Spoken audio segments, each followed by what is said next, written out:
जय जय श्री राधे। श्री भक्तमाल। भगवान द्वारा भक्तों की वाणी को सत्य करना। श्री जयमल जी। राजा जयमल राजस्थान की मेड़ता रियासत के राजा थे। ये मीराबाई जी के चचेरे भाई भी थे। इनके परदादा राव जोधा जी ने प्रसिद्ध जोधपुर नगर बसाया था। आप रसिक शिरोमणि संत श्री हित हरिवंश जी के शिष्य थे और श्री राधा माधव जी के अनन्य भक्त थे। श्री ठाकुर जी की सेवा पूजा में उनका बड़ा भारी अनुराग था। उसमें उन्हें जरा भी व्यवधान स्वीकार नहीं था। यहाँ तक कि उस समय कोई कितनी भी महत्वपूर्ण राजकीय सूचना क्यों ना हो, वे उसे नहीं सुनते थे और संदेश लेकर आने वाले को मृत्यु दंड दे दिया करते थे। राजा का एक भाई था, परंतु वह राजा से ठीक विपरीत स्वभाव का था। उसे भगवान की सेवा पूजा से कोई मतलब नहीं था। साथ ही वह राजा जयमल से द्वेष भी करता था। यद्यपि वह मंडोवर जैसे समृद्ध राज्य का राजा था, पर उसकी महत्वाकांक्षा राजा जयमल के भी राज्य को हस्तगत कर लेने की थी। उसे किसी प्रकार राजा के सेवा पूजा के नियम की जानकारी हुई तो उसने एक कुटिल योजना बनाई। उस दुष्ट ने सोचा कि जब राजा जयमल पूजा कर रहे हों तभी मेड़ता पर आक्रमण कर देना चाहिए, क्योंकि मृत्यु दंड के भय से उन्हें कोई आक्रमण की सूचना देने नहीं जाएगा, क्योंकि पूजा के समय कोई सूचना देने जाता तो उसे मार देते और आसानी से राज्य हस्तगत हो जाएगा। ऐसा सोचकर उसने मेड़ता पर आक्रमण कर दिया। राज्य पर आए इस प्रकार के संकट को देखकर मंत्रियों ने विचार विमर्श करके राजमाता से निवेदन किया कि आप ही महाराज को सूचना देने में समर्थ हैं, क्योंकि आपके प्रति पूज्य भाव से राजा आपको कुछ नहीं कहेंगे और उन तक सूचना भी पहुंच जाएगी। फिर वे जैसा आदेश देंगे हम लोग वैसा ही करेंगे।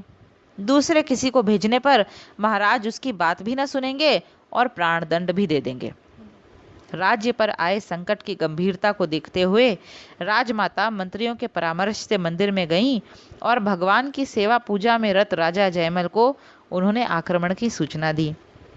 राजा जयमल ने माता की बात सुनकर सिर्फ इतना कह दिया कि भगवान सब अच्छा ही करेंगे और स्वयं नित्य की ही भांति सेवा पूजा में लगे रहे। इतने बड़े संकट की सूचना भी उनके मन को सेवा पूजा से न विचलित कर सकी और न ही उन्हें उद्विग्न कर सकी। शत्रु सेना निर्बाध रूप से बढ़ी चली आ रही थी। जब सेना मेड़ता के एकदम निकट पहुंच गई तो भगवान से रहा न गया। उन्होंने झट सैनिक का वेश बनाया, एक हाथ में तलवार ली, दूसरे में भाला धारण किया, पीठ पर ढाल बांधी और राजा के घुड़साल में जाकर राजा की सवारी का अश्व खोल लाए। फिर उस पर सवार होकर अकेले ही युद्ध भूमि की ओर चल दिए और सैनिक बने श्री भगवान तलवार चलाते हुए शत्रु सेना में घुस गए। बोलिए जय जय श्री राधे। उस समय उनकी तलवार बिजली की भांति कौंध कर शत्रुओं को सिर विहीन कर रही थी और भाले का एक ही प्रहार हाथियों के गंड स्थल को फाड़कर उन्हें धाराशायी कर दे रहा था। प्रथम तो शत्रु सेना ने उस सैनिक को घेरने का प्रयास किया, पर वायु वेग से दौड़ते अश्व और विद्युत की भांति चमकती तलवार के पास आने का उनका साहस ना हुआ और थोड़ी ही देर में युद्ध का मैदान खाली हो गया। अब युद्ध क्षेत्र में सिर्फ शत्रु राजा ही अकेला बचा रहा। उसकी सेना भाग खड़ी हुई। शत्रु भी मेरे भक्त का भाई ही है, यह सोचकर भगवान ने उसका वध करने के स्थान पर उसे अपनी भुवन मोहिनी छवि के दर्शन कराए। उस छवि और तेज को देखते ही राजा के भाई का शत्रु भाव नष्ट हो गया और वह मूर्छित होकर वहीं रणभूमि में गिर पड़ा।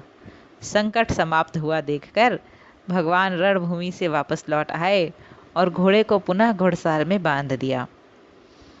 इधर जब राजा ने भगवान की सेवा पूजा कर ली तो उन्हें माता द्वारा दी गई आक्रमण की सूचना की याद आई।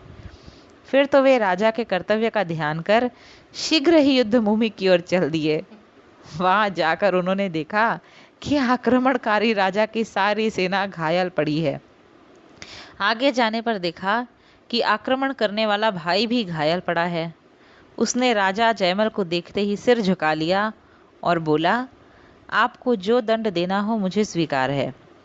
राजा जयमल ने कहा कि पहले यह तो बताओ कि तुम्हारी सेना का विनाश किसने किया और तुम कैसे घायल हो गए? उन्होंने कहा, तुम्हारी ओर से मात्र एक सांवला सा सिपाही घोड़े पर बैठकर आया था। उसने ही मेरी सेना का विनाश किया और उसकी दृष्टि पड़ते ही मैं घोड़े से गिर पड़ा और मूर्छित हो गया। राजा जयमल को अब समझते देर न लगी कि वह सांवला सिपाही कौन था। उन्होंने भाई से कुशल प्रश्न कर उसे वापस घर भेज दिया। उधर भाई के मन में भी पश्चाताप हुआ कि मैंने अपने संत प्रकृति भाई से इस प्रकार का द्रोह किया। उसने बार बार क्षमा मांगी और स्वयं भी भगवत भक्त हो गया। इधर राजा जयमल के मन में बड़ा दुख हुआ कि मेरे कारण भगवान को इतना कष्ट उठाना पड़ा। मैंने माता से जो यह कह दिया था कि भगवान सब अच्छा ही करेंगे, इसलिए भगवान मेरे राज्य की रक्षा के लिए स्वयं युद्ध करने गए। इस प्रकार करुणामय प्रभु ने अपने भक्त राजा जयमल के वचन की रक्षा की। बोलिए भक्तवत्सल भगवान